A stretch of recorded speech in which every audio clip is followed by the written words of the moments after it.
Mesdames et messieurs, au regard du rôle que joue l'école de l'armée de l'air depuis ses origines dans la formation et le perfectionnement des aviateurs, la célébration du quarantenaire garde toute sa pertinence. En effet, en choisissant le thème 40 ans au service de la formation aéronautique, l'école reste fidèle à sa mission, j'allais dire sa raison d'être, à savoir la formation dans toutes les spécialités de l'aéronautique. Le quarantenaire est donc un moment de joie et de fierté pour nous tous.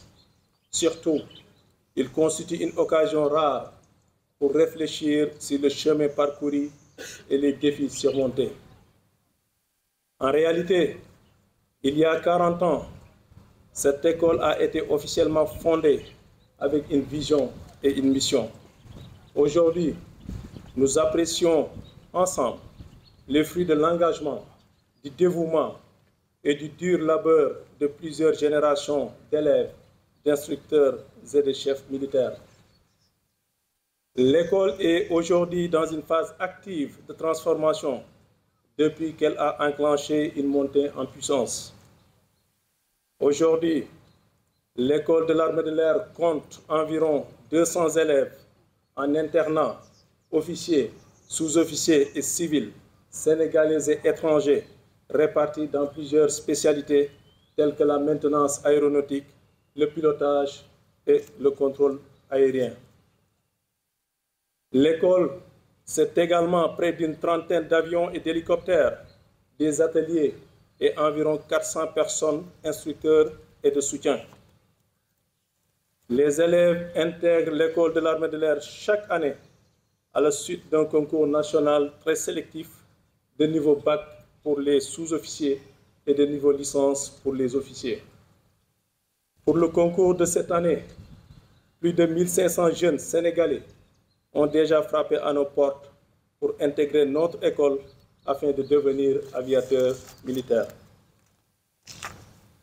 Tout au long de la journée, les présentateurs se tiendront à votre disposition pour vous faire découvrir davantage l'école avec son héritage à travers les différentes activités prévues, telles que les baptêmes d'installation, le panel sur l'histoire et les perspectives de l'aviation, le vernissage portant sur l'école à travers les âges, l'exposition statique d'aéronefs et les démonstrations aériennes. Mon général, la célébration du quarantenaire de l'école de l'armée de l'air est également une opportunité pour reconnaître et honorer une partie des personnes qui ont fait don de soi pour permettre à cette école de continuer à remplir sa mission avec efficacité. Aussi, est-il important de rendre un hommage mérité aux anciens commandants d'école, dont certains nous ont fait l'honneur d'être présents. Avec le soutien constant du commandement, leur engagement sans faille et leur abnégation dans l'exécution de leur mission ont fait de cette école ce qu'elle est aujourd'hui. Les jalons qu'ils ont posés individuellement et dans la durée ont positivement impacté l'école de l'armée de l'air. En outre, les actions individuelles et collectives, ainsi que le sens élevé du devoir et des responsabilités du personnel de la base, ont également constitué un facteur d'efficacité dans la poursuite des objectifs assignés à l'école. À ce titre, je tiens à remercier les chefs de corps, les commandants d'unité, les chefs de service, l'ensemble des instructeurs civils et militaires, les mentors et les personnels de soutien de la base École de Thiès. Les avancées dans la formation à l'école sont aussi le fait même des élèves, rigoureusement sélectionnés et imbus des valeurs de discipline, d'engagement, d'humilité, de probité, d'épistémophilie et d'excellence, ils ne cessent quotidiennement de tout donner pour tirer le maximum de la formation dispensée à l'école afin d'être aptes à occuper très rapidement leur place dans l'armée de l'air. Depuis la création de l'armée de l'air sénégalaise, le personnel navigant était formé essentiellement en France et au Maroc. Vers la fin des années 70, ces pays partenaires avaient drastiquement réduit le nombre de places offertes et n'admettaient plus de stagiaires sous-officiers au sein de leur structure. C'est dans ce contexte que les autorités ont décidé de mettre sur pied une école de pilotage à Thiès pour résorber le manque de pilotes. En partenariat avec l'AIF, Air International Formation, où il n'y avait que des anciens militaires dirigés par un général français, et la bénédiction de l'armée de l'air française, l'école de formation de l'armée de l'air a ouvert ses portes en 1981. Il faut noter que de 1981 à 1984, la formation était exclusivement réservée aux pilotes de chasse et transport. La scolarité durait 1 an, répartie en 2 phases de 6 mois.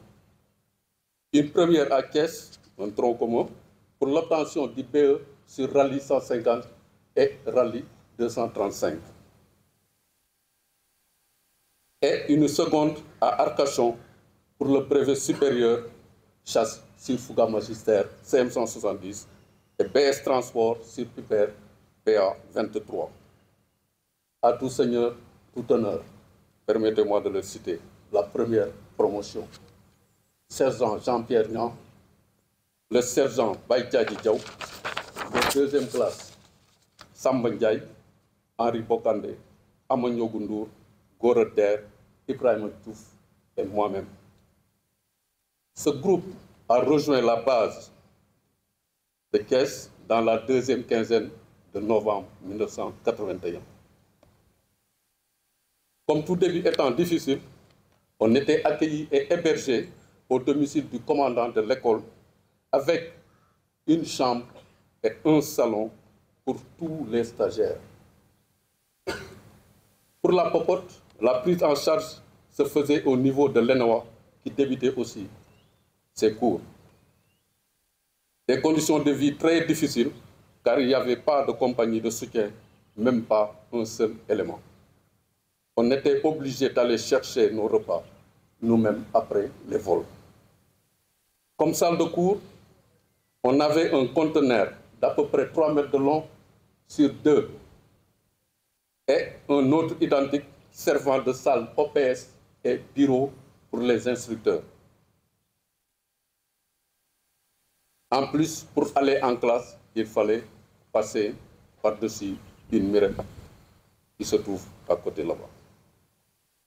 Il y a des moments forts qui restent toujours gravés dans nos mémoires, comme dans nos cœurs. On a vécu ensemble et partagé des moments de tristesse profonde, mais également de joie intense, comme en ce jour de 2 mai 2024, qui sera gravé dans nos cœurs. Pendant la formation, nous avons vécu en famille. Et la famille, c'est quelque chose d'essentiel où on grandit avec des personnes différentes. Cependant, ce qui nous unit est plus fort que ce qui nous sépare. En réalité, l'école n'avait comme infrastructure qu'un bâtiment pour le commandement, une villa pour le logement et les 2 conteneurs en plus du hangar qui abritait les avions. Vous connaissez mieux que moi l'évolution de l'école de l'armée de l'air, mais permettez-moi de faire un bref survol de ces différentes phases sur le plan de la formation uniquement. De 1981 à 1984, l'école ne formait que des pilotes aptes initiaux avec 3 promotions. À partir de cette date, on a commencé les stages de perfectionnement avec pilote opérationnel et sous-chef de patrouille pour les chasseurs et SQPT, stage de qualification pour pilote de transport, pour le transport. La structure a intégré les autres métiers de l'aviation bien après en accueillant tous les stages de l'armée de l'air de CAT1 à cadre de maîtrise. Ceci jusqu'en 2010 où elle a connu sa montée en puissance. Aujourd'hui, on peut constater que presque rien ne manque pour son développement. En effet, depuis lors, les promotions dépassent le nombre de 20, voire 40 stagiaires et il n'y a plus de rupture. Chaque année, on a une promotion. On peut dire que l'école de l'armée de l'air a atteint son niveau de vol et sa vitesse de croisière. À ces jeunes, non jeunes, au nom de tous les anciens, je rappelle que chacun a ses ambitions. Alors, il faut se donner les moyens de les atteindre.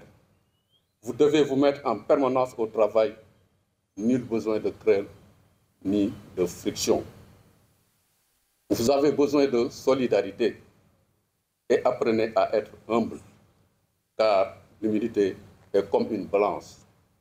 Plus on appuie d'un côté, plus l'autre côté s'élève. Plus on est humble, plus on a l'estime de l'autre et le vivre en commun devient plus aisé. La cabine d'un aéronef est étroite. Aux pilotes, les conseils que l'on peut donner sont d'abord, pendant la formation, ne traînez pas de lacunes, c'est-à-dire ne restez pas dans le doute. Essayez de comprendre. Ensuite, en unité, évitez d'être trop confiant, car l'aéronef est une machine qui peut lâcher à tout moment. Alors, l'anticipation est votre principale arme. Ne pas innover, toujours faire ce qu'on a appris et ne pas se dire « oh, ça c'était l'école », mais appliquer scrupuleusement les procédures normales. N'oubliez pas non plus que chaque vol doit être pris comme une leçon. Soit on apprend de ses erreurs, soit on apprend d'un autre membre d'équipage. Les pilotes confirmés aussi doivent penser à améliorer la formation des jeunes pour les aider à affronter les prochaines échéances. Enfin, retenez qu'on a plus besoin de vieux pilotes que de bons pilotes. C'est avec un immense plaisir que je suis venu ce matin à Thiès pour présider la célébration du 40aire de l'école de l'armée de l'air. Ce déplacement revêt pour moi une importance particulière, m'offrant l'opportunité de revisiter une fois de plus cette belle institution qui joue un rôle prépondérant dans la satisfaction des besoins en ressources humaines qualifiées de l'armée de l'air. L'attention que je porte à l'école de l'armée de l'air tient de ce qu'il demeure la clé de réussite pour les bases aériennes nouvellement créées d'atteindre le niveau d'opérationnalité souhaité, en plus de nous garantir une autonomie dans la formation de nos cadres.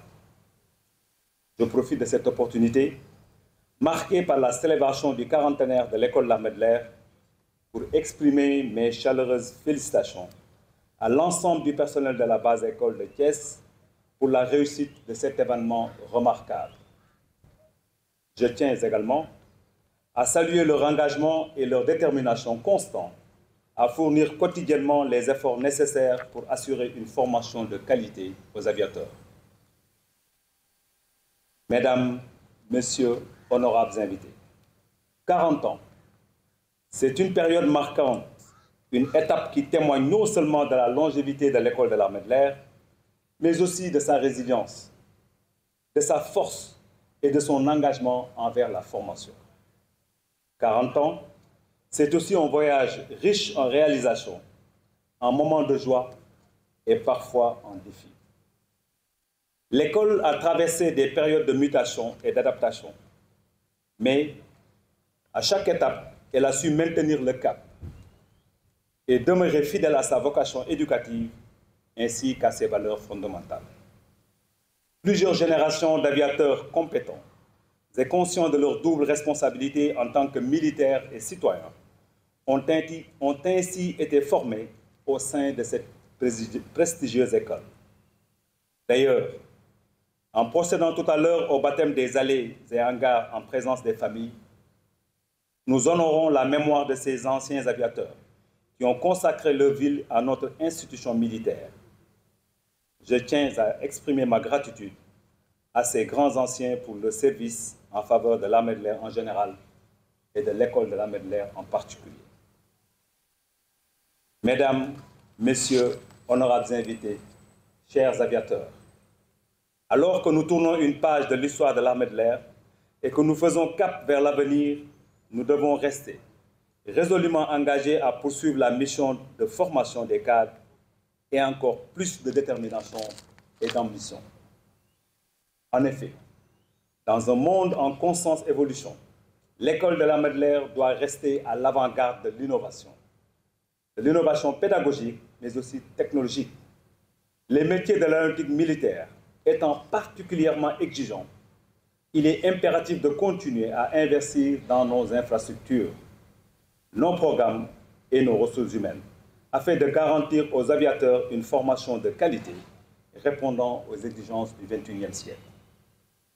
Aussi, la mise en place du Centre de recherche et de technologie constitue une avancée majeure, nous permettant de mieux préparer l'avenir dès à présent. En collaboration avec les universités et les établissements d'enseignement supérieur, ce centre devrait permettre dans une première phase aux chercheurs et apprenants de maîtriser, par exemple, les technologies des drones et de l'intelligence artificielle.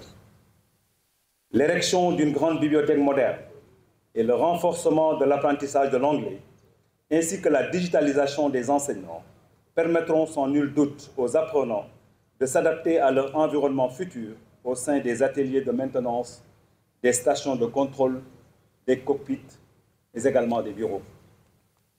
De même, le recours aux bonnes pratiques et procédures dans la formation des spécialistes, ainsi que l'appropriation de nouvelles valeurs de l'école, demeure essentiel dans la fabrique du moule aviateur militaire. Avec cette nouvelle tenue traditionnelle qu'arborent fièrement aujourd'hui les élèves sous-officiers de la deuxième année, votre identité se forge et se renforce davantage. En votre qualité d'aviateur en gestation, votre tenue s'inspire de la forme et des couleurs de l'horizon artificiel. Cet instrument, essentiel pour piloter un aéronef et naviguer habilement dans les situations les plus exigeantes. En effet, le pantalon marron évoque la connexion avec la terre, appui essentiel pour tout aviateur, en servant de support pour les bases aériennes et infrastructures affiliées, indispensables à la préparation et à l'exécution des missions aériennes. La veste bleu ciel, tout en symbolisant le royaume par excellence des acteurs de la troisième dimension, évoque la sérénité et la clairvoyance qui constituent des qualités fondamentales pour tout aviateur. Mesdames, Messieurs, honorables invités, l'école de l'armée de l'air, toujours fidèle à sa devise, plus haut en persévérant, a franchi bien des étapes. Je suis fermement convaincu que les plus belles expériences et les réussites les plus gratifiantes se trouvent devant vous. Alors, il ne me reste plus qu'à lui souhaiter un avenir prometteur, fidèle à ses valeurs fondamentales et à sa mission indéfectible. Joyeux anniversaire et que les 40 prochaines années soient encore plus brillantes que les précédentes. Je vous remercie de votre aimable attention.